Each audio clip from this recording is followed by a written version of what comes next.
Drapeau américain en main, des partisans de Charlie Kirk se sont immédiatement rassemblés devant l'hôpital où il a rendu l'âme pour lui rendre hommage. Charlie Kirk a été une source d'inspiration, non seulement pour nous, mais aussi pour toute notre génération. Voici les derniers instants de l'influenceur MAGA. Face à une foule acquise à sa cause sur le site du campus de l'Utah Valley University, un homme lui pose une question sur les tueries de masse. Charlie Kirk prend le micro pour répondre. Touché par balle au cou, violence aura été son dernier mot.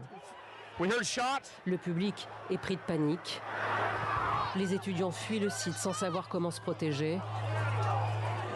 À l'intérieur de l'université, c'est l'effroi et la confusion. Ceux qui ont assisté à la scène sont sous le choc. J'ai entendu un coup de feu et je l'ai vu tomber vers la gauche. Je savais donc qu'il avait reçu une balle dans la clavicule et au cou, juste ici. Mais je n'ai pas vu de saignement immédiatement. Je l'ai juste vu, j'ai entendu et nous nous sommes tous accroupis. La chasse à l'homme est lancée. 2 suspects sont arrêtés rapidement avant d'être relâchés.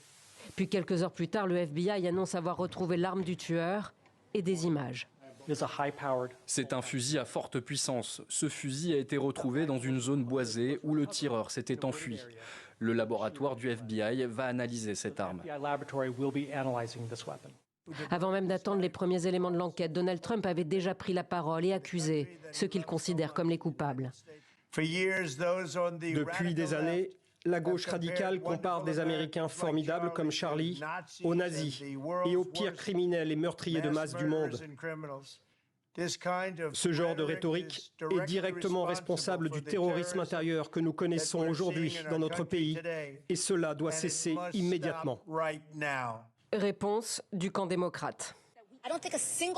Je crois que toutes les personnes qui ont passé leur carrière entière à empêcher des lois contre les armes n'ont que le droit de se blâmer eux-mêmes à propos de ce qui est arrivé. Originaire de la banlieue de Chicago, Charlie Kirk, père de famille de 31 ans, comptait des millions d'abonnés sur les réseaux sociaux. Il était l'un des plus fervents partisans de Donald Trump et fait partie de ceux qui ont contribué à son retour à la Maison-Blanche.